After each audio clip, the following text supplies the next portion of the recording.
Welcome to Luca and Miguel. Enjoy the video. Power on your Sony Bravia TV and connect it to Wi-Fi using Settings. Open Settings and select Network to choose your home Wi-Fi network. Sign in to your Google account when prompted to enable the voice assistant features. Enable microphone access and allow location if you want local results.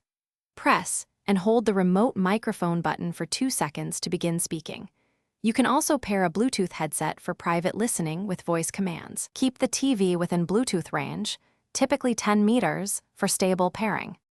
Press the microphone button on the remote and wait for the listening prompt on screen.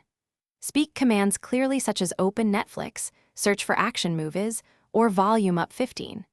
Use natural language for searches like show comedies from 2019 to 2021 so the assistant understands context. Ask about weather, timers, or control smart home devices connected to Google Home. Release the button when you finish speaking, and the assistant will respond within 2 seconds. Try follow-up questions like "What about tonight?" to continue the conversation. Use numeric values for precise control, such as set brightness to 50%. Ensure your remote has fresh batteries and is paired if the microphone button does not respond. Update system's software in Settings to receive the latest assistant improvements and bug fixes. If voice recognition struggles, adjust microphone sensitivity or move closer to the TV. Factory reset voice settings only as a last resort to clear account conflicts.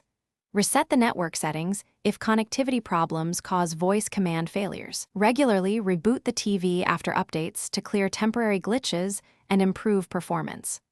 Contact Sony support if the assistant still fails after these steps and you need warranty help. Thanks for watching and please subscribe. It's the best investment you'll ever make.